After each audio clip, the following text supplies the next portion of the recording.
Барлығына сәлем. Бүгін біз апостроф S туралы сөйлесетін боламыз.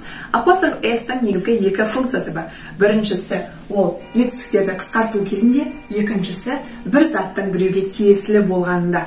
Мысалға, Anna's car, Аннаның көлігі, brother's hat, ағамның шапкасы, бас киімі деген сияқты. Енді ережелерге назар аударайық. Бірінші ереже. Апостроф S-ті біз тек адамға қолданамыз. Яғни, кімнің деген сұраққа жауап берсе, біз апостроф S-ті қолданамыз. Бір заттың бір адамға тиесілі болуы кезінде. Мысалға, I stayed at my sister's house.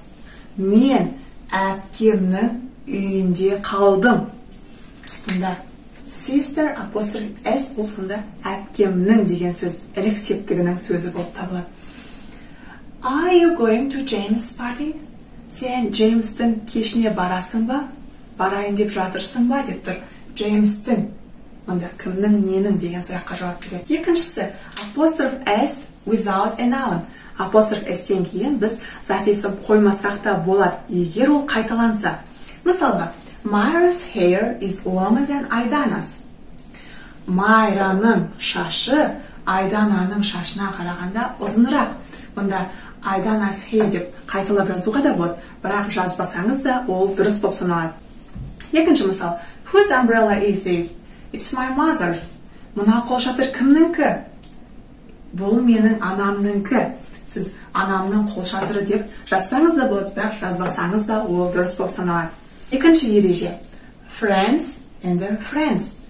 Оқылуы бірдей, бірақ жазылуына мән беріңіз. Мұнда friend апостроф S, а мұнда friends S апостроф. Айырмашылығы неде? Бұл friends жекеше түрде, бір ғана дос деп тұр. Жекеше түрде біз үтір, содан кейін апостроф қоямыз. Ал көпше түрде S-тен кейін апостроф жазамыз. Мысалға назар аударып түсініп көрейік. My friend's house. Менің досымның үйі. Сіздің досыңыз біреу ғана, оның үйі. Ал екінші мысал, my friend's house. Менің достарымның үйі. Мұнда сізде бір емес, екі досыңыз, үш досыңыздың үйі болуы мүмкін. My mother's car. Менің анамның көлігі. Сіздің анаңыз біреу, және оның көлігі бар. My parents' car. Parents, бұл ата-ана, яғни сіздің анаңыз және әкеңіздің екі адамның көлігі. Үшінші ереже. Of for things, places, not people. Of көмекші сөзі, ол заттарға, мекендерге қолданады, бірақ адамдарға ешқашан қолданбаймыз. Мысалы, біз бағанаға бері кімнің деген сұраққа жауап бердік қой. Енді ненің, қай жердің деген сұраққа жауап беру үшін біз of көмекші сөзін қолданамыз. Мысалға, Madrid is the capital of Spain. Мадрид Испанияның астанасы. Capital of Spain. Осы of арқылы Испанияның астанасы екенін білеміз. Бірақ біз Spain's capital деп ешқашан айтпаймыз. Ол өте қате болады. Екінші мысал, What is the name of this village? Мұна ауылдың аты қандай? Of this village. Осы ауылдың деген сөзді білдіреді. Бұл жерде де village's name деп ешқашан айтпаймыз. Осымен болды. Енді жаттығу жасап, осы ережелерді жаттап алайық. Бұнда бізге 10 сөйлем берілген. Ол сөйлемдерді оқып, егер дұрыс болса, окей деп жазып, қате болса, correct, түзетуіміз қажет. Бірінші сөйлем. I stayed at the house of my sister. Мен әпкемнің үйінде қалдым. Бірақ сіз қараңыз, бұл дұрыс па, дұрыс емес па? My sister, ол менің әпкем, ол тірі адам. Ал тірі адам болса, біз әрқашан апостроф S-ті жазуымыз керек. Әпкемнің үйі деп, бұл қате, біз түзетеміз. My sister, апостроф S, house. I stayed at my sister's house. Екінші сөйлем. What's the name of this city? Мына қаланың аты қандай? City. Қала, мекен. Оқты қойған. Өте дұрыс. Окей. Үшінші сөйлем. Do you like the color of this car? Саған мына көліктің түсі ұнайды ма? Көлік, of. Зат және of. Дұрыс. Do you know the phone number of Beck? Сен Бектің телефон номерін білесің бе? Бірақ сіз қараңыз, Бек бұл адам. Адам болғанда әрқашан біз S қоюымыз керек. Beck's phone number.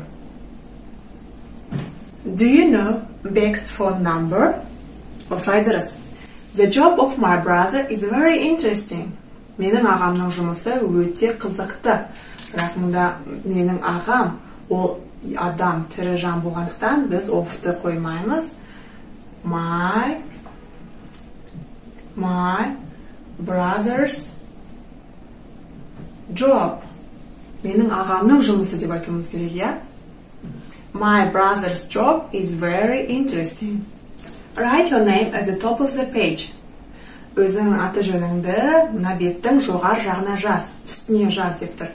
Page бізде бұл зат есім, зат кәдімгі.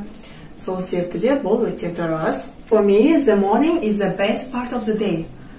Таң мен үшін күннің ең керемет мезгілі, кезеңі десек те болады, Міне бұл дұрыс құрылған сөйлем. Келесі. The favorite color of Paula is blue. Paula'ның сүйікті түсі көк. Бірақ қайтадан қате сияқты, Paula бұл тірі адам. Адам болғандықтан біз of'ты қоймаймыз. Paula's favorite color. Paula's favorite color is blue. When is the birthday of your mother? Сенің анаңның туған күні қашан? Мұнда ана, сенің анаңның, яғни бұл she, ол тірі адам. Ол болған кезде your mother's birthday деп қалдырайық. When is your mother's birthday? The house of my parents isn't very big. Менің ата-анамның үйі биік емес, немесе үлкен емес. Мұнда бізде ата-ана, my parents көпше түрде біз үтірді ең соңында қоямыз. My parents' house болады сонда. My parents' house isn't very big. Осымен біз жаттығуды аяқтадық, және сізге бүгінгі апостроф S тақырыбы түсінікті болды деген ойдамын. Егер қосымша жаттығуды қаласаңыз, мен описанияда жаттығуды қалдырамын. Сіз оны орындап, комментарийға жауабыңызды жазыңыз. Мен оны міндетті түрде оқып, тексеріп бағалайтын боламын. Bye!